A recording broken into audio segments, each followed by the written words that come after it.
हमारी हिंदू वैदिक सनातन धर्म परंपरा में आचार्य चरण भी 4 प्रकार से पोषण करते हैं: वचन, स्पर्श, शब्द और मन।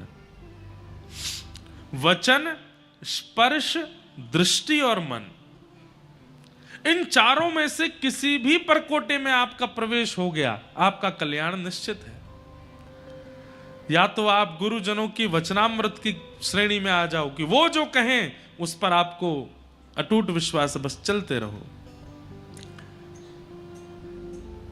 अच्छा, इसमें एक बात और है, इन चारों प्रक्रियाओं में प्रथम जो है, इस पर अधिकार आपका नहीं, इस पर अधिकार आपका है। वचन गुरुदेव बोलेंगे, सुनना आपको है। बाकी 3 पर अधिकार आपका नहीं, वो तो गुरु कृपा से प्राप्त होगा: दृष्टि, स्पर्श और मन। पर दृष्टि के अधिकारी, स्पर्श के अधिकारी और मन के अधिकारी आप तभी होगे जब आप गुरु के वचन श्रवण करोगे। इसलिए कई लोग कहते हैं कथा सुनने का फल क्या है, कथा सुनने का हमको अभिप्राय क्या चाहिए, फल क्या चाहिए? कि आप गुरु की इन 3 श्रेणियों में चले जाओ। क्या? कि उनकी दृष्टि आपको भूले ना, उनका मन आपका विस्मरण ना करे, और एक दिन गुरु प्रसन्न होकर आपका स्पर्श कर ले, आपके ऊपर वरद हस्त रख दे। बस ये आपकी गुरु सेवा की सबसे बड़ी उपलब्धि है, अगर ये 3 प्राप्त हो गए तो: स्पर्श, दृष्टि और मन, स्मरण। हम जितने भक्तों का चिंतन करते हैं यहां कथा में आकर के, चाहे वो गोस्वामी तुलसीदास जी महाराज हों, चाहे आपके सागर के पास के ही श्री बिहारिन देव जी हों, चाहे श्री नागरीदास जी हों, चाहे हितरवंश महाप्रभु हों, चाहे स्वामी श्री हरदास जी हों, ये सारे वो भक्त हैं जिनका स्मरण ठाकुर जी करते हैं, जो ठाकुर जी की स्मृति में रहते हैं, ये वो हैं। तो 4 प्रकार से गुरु पोषण करता है, और इन चारों पोषकों से जीव का उद्धार, जीव का कल्याण होता है। निश्चित है कि अगर शिष्य उपलब्धियों को प्राप्त हो रहा है तो निश्चित है कि गुरु के चिंतन में वो है, इसीलिए उपलब्धियों को प्राप्त हो रहा है। अच्छा, उपलब्धि का मतलब आप यहां पर कदापि धन को मत समझिएगा। उपलब्धि का मतलब आप कदापि यहां पर संसारी वैभव को मत समझिएगा। बहुत यश मिल रहा है, वैभव मिल रहा है, धन मिल रहा है, तो इसका मतलब गुरु उसका स्मरण कर रहे हैं, नहीं, इस रूप में नहीं कह रहे हैं। तो फिर किस रूप में है? उपलब्धि का मतलब है चाहे धनवान है, चाहे निर्धन है, चाहे भूखा है, चाहे पेट भरा है, लेकिन वो व्यक्ति अत्यंत प्रसन्न है, इसका मतलब गुरु की स्मृति में वो है। चाहे उसके बंगले बने हुए हैं, चाहे वो छोटी सी कुटिया में रहता है, लेकिन अत्यंत प्रसन्न चित्त रहता है, तो इसका मतलब गुरु के चिंतन में वो है, गुरु उसका चिंतन करते, गुरु उसका स्मरण करते। बस हमें यही उपलब्धि प्राप्त करनी है कि हम आचार्यों की स्मृति में आ जाएं, आचार्यों के चिंतन में आ जाएं, ठाकुर जी की स्मृति में आ जाएं, ठाकुर जी के चिंतन में आ जाएं। मुझे नहीं लगता कि मैं और आप अभी ठाकुर जी के चिंतन में हैं। मुझे ये अनुभव नहीं होता। ठाकुर जी हमको याद करते हैं, अभी हम ठाकुर जी को याद करते हैं, हम ठाकुर जी का चिंतन करते हैं। उपलब्धि तो तब मानो जब ठाकुर जी हमारा चिंतन करें, ठाकुर जी हमारा स्मरण करें। मेरा सुमिरन हरि करें, मैं पावा विश्राम। एक परम भक्त हुए भगवान के, उनका नाम था कुआ जी। क्या नाम था? कुआ जी। उनका नाम कुआ इसलिए पड़ा, उसके पीछे भी एक कथा है। तो कुआ जी जो थे, ये एक मट्टी के बर्तन बनाने वाले व्यक्ति थे। बर्तन बनाते थे जिनसे इनकी पत्नी का पेट भर जाए, और अगर 2-4 महात्मा कभी इनके गांव में आ जाएं तो उनको ये प्रसाद पवा सकें। बस इतने ही बर्तन बेचते थे। मतलब आज की व्यवस्था इनकी पत्नी की, और अगर संत महात्मा कोई आ जाए तो उनको पवाने की। बस कल की व्यवस्था के अनुरूप आज धन संचन नहीं करते थे। भगवान के मन में आया कि कुंवर जी इतने बड़े भक्त हैं, इनका यश मुझे ही करना होगा संसार में। सोच लो, ठाकुर जी के चिंतन में आ गए। ठाकुर जी ने मन बना लिया कि कुंवर जी का यश मुझे करवाना है।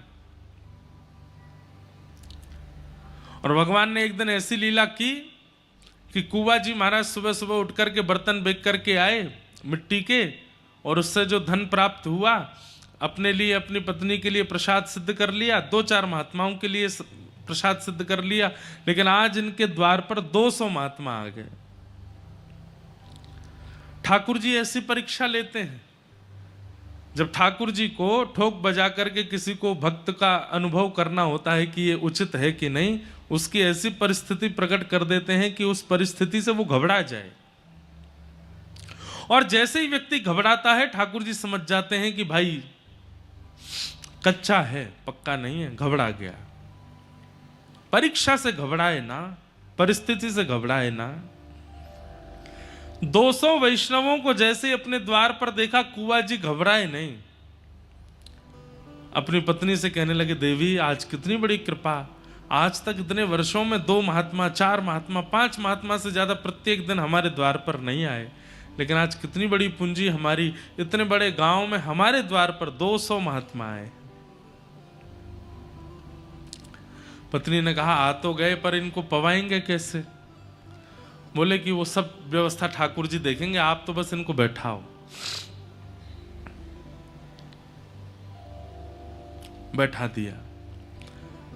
बोले महाराज आप लोग आए हैं, अब आप भी जानते हैं कि एक परिवार में 200 लोगों को पवाने की व्यवस्था तो नहीं होती, तो इसलिए थोड़ी प्रतीक्षा करनी पड़ेगी। मैं जाऊं बाजार से कुछ ले आऊं सामग्री, तब तक आप स्नान ध्यान संध्या वंदन करो, और पत्नी बढ़िया प्रसादी बनाएगी, फिर आप लोग पाइएगा।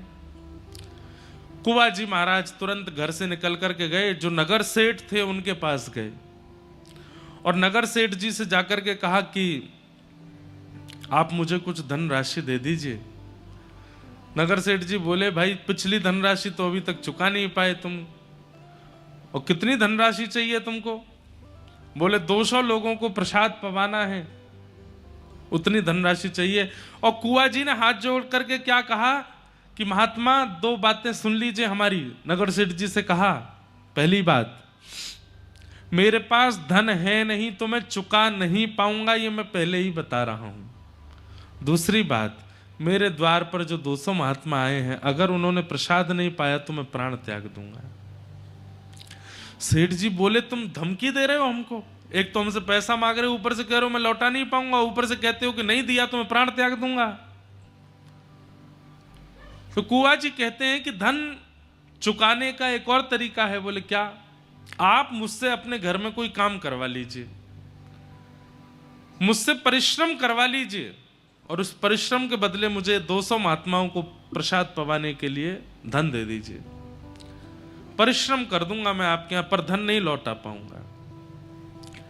तो सेठ जी मान गए। सेठ जी ने कहा तो फिर ठीक है, एक काम करो। बोले क्या? हमारे घर में जल की व्यवस्था नहीं है, हमको जल लेने के लिए पोखर तालाब में जाना पड़ता है हमारी घर की बहू बेटियों को। पीछे कुछ जमीन हमारी बची है, तुम वहां पर कुआं खोदोगे अकेले, और कुआं खोद करके उसमें जल का स्रोत जब तक नहीं निकल आए तब तक खोदते रहोगे। और कुआं में पानी ऐसी थोड़ी आ जाता है कि 2-4-10 फीट में आ जाए। शर्त है तुम और तुम्हारी पत्नी, तुम ही दोनों कुआं बनाओगे। कुंवर जी बोले, मुझे स्वीकार है, पर अभी मुझे धन दे दीजिए, मुझे संतों की सेवा करनी। सेठ जी ने धन दिया। नाचते गाते हुए गए, सब सामग्री लेकर के घर पहुंचे, झरा भंडारा किया, 200 महात्माओं को बढ़िया मालपुआ, खीर और सब्जी पूड़ी आदि सब प्रेम से पवाई। पत्नी बोली, आप इतना सामान कहां से लेके आए, कैसे लेके आए? बोले, देवी कोई टेंशन की बात नहीं है, इसका मैं परिश्रम करूंगा ना। बोले, कैसे परिश्रम करोगे? बोले सेठ जी ने कहा है कुआं खोद देना, तो उनके यहां कुआं खोदेंगे। महात्मा तो प्रसाद पाकर के चले गए। यहां पर अगले दिन ही कुआं जी पहुंच गए और पहुंच करके अपनी पत्नी के साथ में अब कुआं जी खोदते हैं और जितना मिट्टी होती है परात में भरते हैं, पत्नी को देते हैं, दूर फेंक करके पत्नी आती है। अब कमाई नहीं हो रही है इनकी, दोनों पति पत्नी भूखे रहते हैं। क्यों? ये तो परिश्रम दे रहे हैं और कमाई होती है मिट्टी के बर्तन बना के बेचने से। वो कैसे करें? घर में कोई और सदस्य है नहीं, 3-3 दिन 4-4 दिन तक कुछ भोजन को नहीं मिलता। लेकिन प्रसन्न मुद्रा में हरि स्मरण करते हैं, हरि का भजन करते हैं, ठाकुर जी का नाम लेते हैं और प्रेम से कुआं खोद रहे हैं। 4-5 दिन बाद कोई कुछ दे देता है तो दोनों आधा आधा खा लेते। हम आपको बता रहे हैं कि ठाकुर जी कैसों का स्मरण करते हैं। एक बात निश्चित है, आपको माननी पड़ेगी, अगर जीवन में कठिन परीक्षा आई है तो इसका मतलब ये समझ लीजिए ठाकुर जी मिस कॉल मार रहे हैं आपको, ठाकुर जी याद कर रहे हैं। अगर बहुत स्मूथ लाइफ चल रही है, सुबह नाश्ता कर लेते हैं, दोपहर में भोजन कर लेते हैं, रात्रि डिनर करके बढ़िया प्रेम से तान दुपट्टा सोते हैं, एसी चला के, हीटर चला के, बहुत बढ़िया नींद आ जाती है, कोई डिस्टरबेंस नहीं है, कोई टेंशन नहीं, कोई सिर पर भार नहीं है, सब कुछ बहुत बढ़िया है, तो इसका मतलब ठाकुर जी ने ब्लॉक मार रखे हो, आप देख ही नहीं रहे, आपका नंबर ही नहीं आ रहा ठाकुर जी के आगे, इसीलिए तो सब बढ़िया चल रहा है। भाई टीचर की दृष्टि में आओगे तभी तो परीक्षा होगी। अब आप क्लास में ही छुप करके पीछे बैठे हो तो टीचर आपको उठाएगा ही नहीं, कुछ पूछेगा ही नहीं आपसे। अगर जीवन में परीक्षा नहीं है तो इसका मतलब आप छुप गए हो, ठाकुर जी को दिख नहीं रहे हो या ठाकुर जी देख नहीं रहे हैं।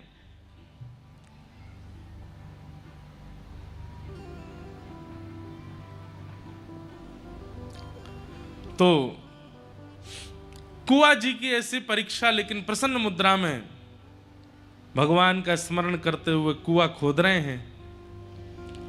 खोदते खोदते खोदते खोदते जल का स्रोत आ गया, कुछ फीट भीतर चले गए। पत्नी को बार बार मिट्टी ऊपर देते थे। पत्नी से कहा, देवी देखो जल का स्रोत आ गया, अब कुछ दिन और फिर उसके बाद ये कुआं निर्माण हो जाएगा। पत्नी भी बड़ी प्रसन्न हो गई, इतने दिन हो गए, घर में व्यापार भी नहीं हुआ, कुछ काम धंधा भी नहीं हुआ, भोजन पानी भी नहीं चल रहा है, अब बढ़िया कुआं बन जाएगा तो हम फिर से बर्तन बेचेंगे, धन कमाएंगे। मिट्टी फेंकने के लिए जैसे ही पत्नी गई तो जल इतना ज्यादा आ चुका था कि उस जल के आगमन से आसपास जो मिट्टी थी वो गीली होकर के धंस गई और फिटों नीचे कुआं जी धंस गए, दब गए और उसी के नीचे ही रह गए।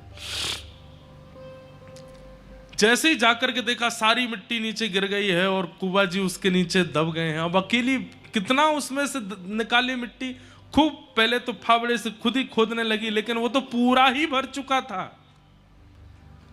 दौड़ी दौड़ी सेठ जी के पास गई, बोले सेठ जी मेरे पति को निकाल दीजिए, देखिए ना वो धंस गए भीतर। पूरा गांव इकट्ठा हो गया, सब लोग योजना बना रहे हैं, यहां से खोदो, यहां से खोदो, यहां से करो, ऐसे करो। पर अंत तो गत्वा, क्योंकि कुआं जी इतने प्रसिद्ध और इतने बड़े व्यक्ति नहीं हैं, इसलिए गांव के लोगों ने कहा परिश्रम करके हम मिट्टी निकाल भी देंगे तो भी कुआं जी जीवित तो मिलेंगे नहीं, मर चुके होंगे। इतनी देर हो गई है, इतनी मिट्टी में धंस करके व्यक्ति कैसे बच सकता है। सेठ जी भी वहां से जाने लगे। एक दो दिन कुछ दिन पहले एक कथा में गाया था, ऊधो जब टेढ़े दिन आवे, ऊधो जब टेढ़े दिन। बहुत सुंदर पद है। जब टेढ़े दिन जीवन में आते हैं कैसा होता है। हाँ हाँ, ऊधो जब टेढ़े दिन आवे,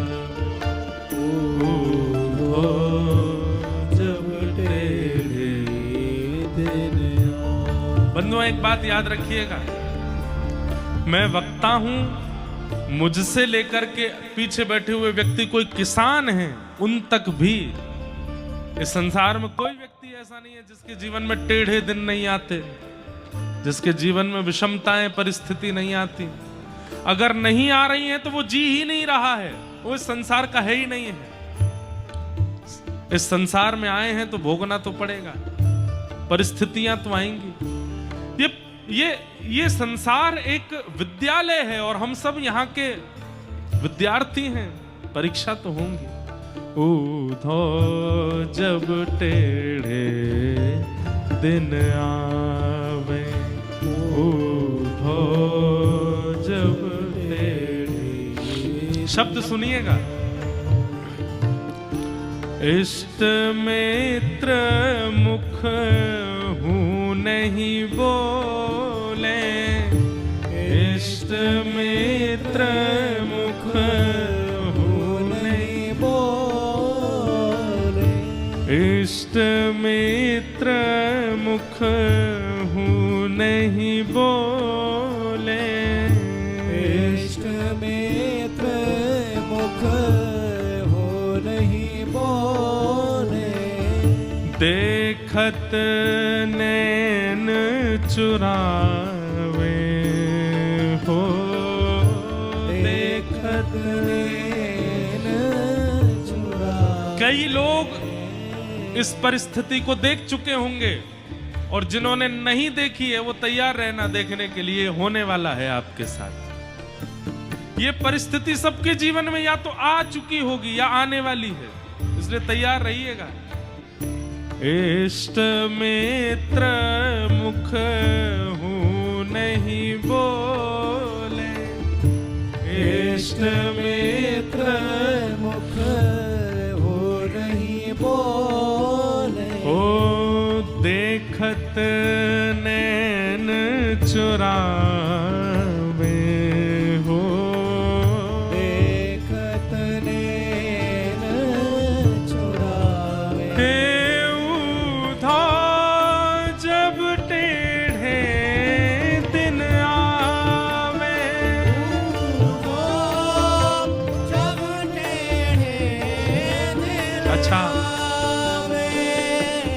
पद सुन के पता चला कौन से संदर्भ का पद है ये। जब भगवान कृष्ण ब्रज छोड़ करके चले गए हैं मथुरा और उद्धव जी समझाने आए हैं गोपियों को, तब गोपियां गा रही हैं इस बात को।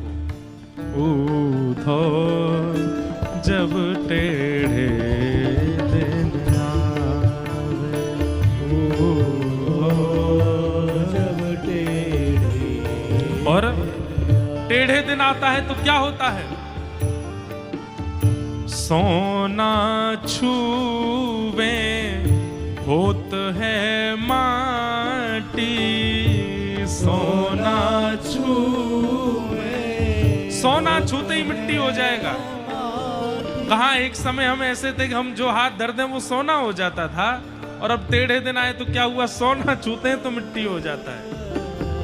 सोना छूवत होत है माटी, सोना छूवत होत है और सबसे बड़ी बात, मूरख ज्ञान बतावे हो, मूरख ज्ञान बतावे।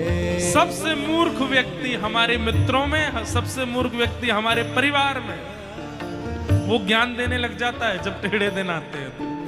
ऊधो जब टेढ़े दिन आवे, ऊधो जब टेढ़े दिन आवे, ऊधो जब टेढ़े दिन आवे, जब टेढ़े। और अंत में गोपियां बहुत अच्छी बात कहते, तो बहुत बड़ा पद है, लेकिन क्योंकि प्रसंग नहीं है इसलिए पूरा पद गाने का अभिप्राय नहीं है। अंत में गोपियां कहती हैं, अपनो अपनो भाग्य सखीरी अपनो अपनो भाग्य सखीरी अपनो अपनो भाग्य सखीरी अपनो अपनो भाग्य सखीरी काको दोष लगावे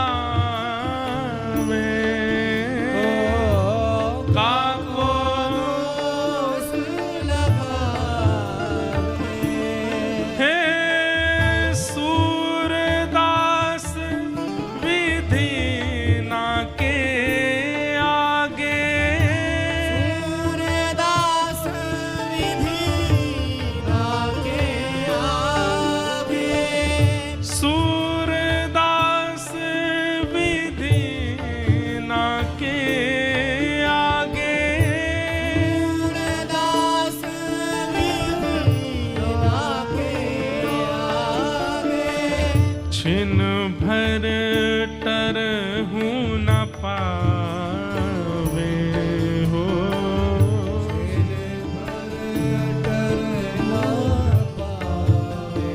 ऊधो जब टेढ़े दिन आवे ऊधो जब टेढ़े दिन आवे ऊधो जब टेढ़े दिन आवे ऊधो जब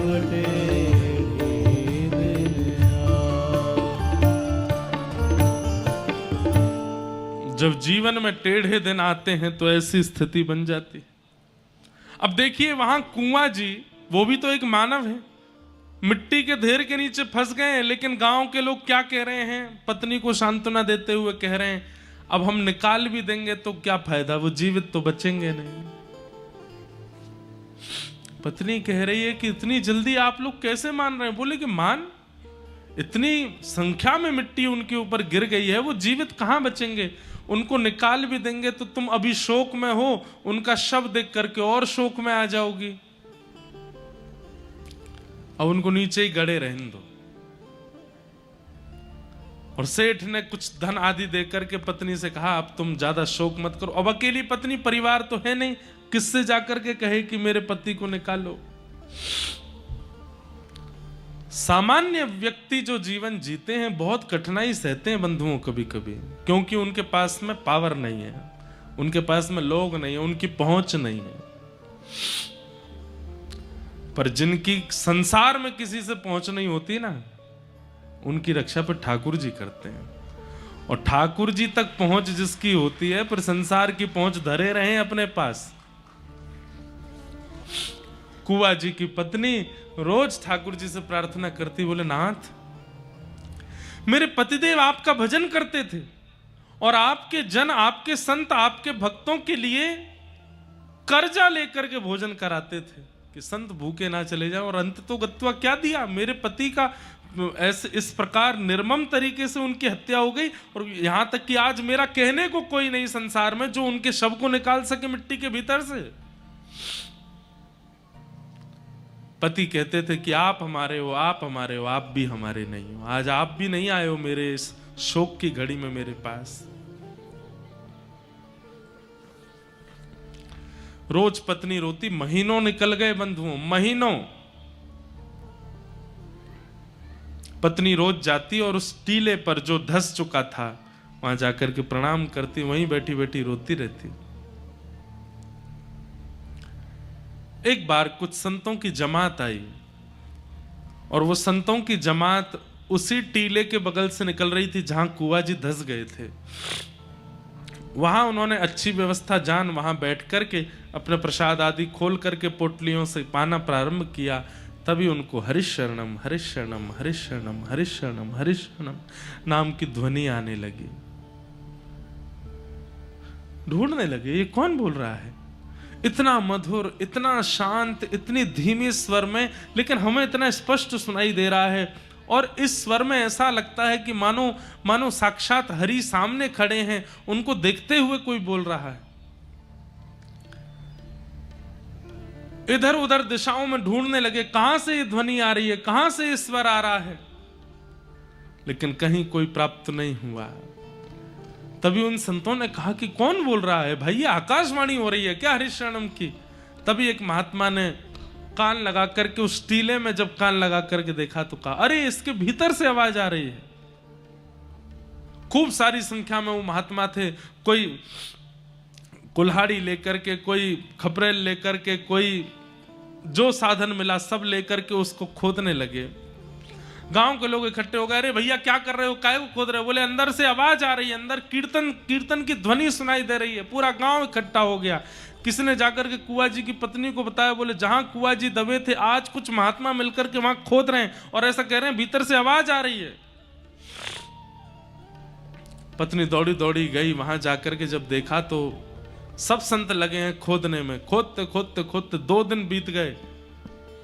गांव के लोग भी अब अविश्वास, अरे हम तो पहले ही मना कर रहे थे, इतने महीने हो गए, कहां कंकाल भी नहीं बचा होगा उनका। तो अरे यहां से ध्वनि आ रही है स्वर की। थोड़ी देर में पूरे गांव को भी वो ध्वनि सुनाई देने लगी, हरिशरणम हरिशरणम हरिशरणम। खोदते खोदते 2 दिन बाद जैसे ही अंतिम परत पर पहुंचे, जैसे ही मिट्टी हटा करके देखा तो क्या पाया, सुंदर दिया जला है, सामने साक्षात ठाकुर जी का श्री विग्रह विराजमान है और कुआ जी बैठ करके खूब मधुर वहां भजन कर रहे हैं, ठाकुर जी का हरिशरणम नाम संकीर्तन कर रहे हैं। कभी हाथ में करताल लेकर के नृत्य करने लगते हैं, कभी बैठ करके प्रणाम करने लगते हैं, वंदन। देख करके किसी को भी विश्वास नहीं हुआ, ये कैसे हो सकता है। महीनों पहले दब चुका व्यक्ति, महीनों पहले जिसकी मृत्यु हो गई नीचे दब करके, वो जीवित कैसे है? क्योंकि हरि के स्मरण में कुआ जी हैं। कुआ जी के स्मरण में हरि हैं, ये पहली बात है। पर कुआ जी के मन में हरि स्मरण होते होते होते एक स्थिति ऐसी आई कि अब हरि के स्मरण में कुआ जी हैं। तो चाहे जैसी परिस्थिति आ जाए, हरि के स्मरण में जो आ जाता है, परीक्षाएं तो उसकी होती हैं लेकिन कोई उसका बाल बांका नहीं कर पाता। जीवित कुआ जी वहां से निकल करके बाहर आए। अब तो पूरा गांव उनको पूजने लगा, वंदन करने लगा। ठाकुर जी ने उनका यश बढ़ाया। हमारा कथा सुनने का उद्देश्य ये कोई मनोरंजन नहीं है बंधुओं। ये मनोरंजन के लिए नहीं आते हैं हम, या मनोरंजन के लिए नहीं आते हो आप। ये मनोमंथन का विषय है। हमारा उद्देश्य कोई और ना बन जाए, व्यापार वृद्धि ना बन जाए, वंश वृद्धि ना बन जाए, लोक प्रसिद्धि ना बन जाए। कथा से केवल एक ही चाहिए, मेरा सुमिरन हरि करें। अब वो मेरा स्मरण कर लें, अब वो मुझे याद कर लें, अब वो मुझे को एक बार अपने हृदय में एक बार बस मेरा नाम बोल दें। इस श्रेष्ठता को प्राप्त करने के लिए जो जो व्यवस्थाएं करनी पड़े वो सब मैं करूंगा, बस हरि मेरा स्मरण कर लें। इसी के लिए कथा सुन रहे हैं हम। तो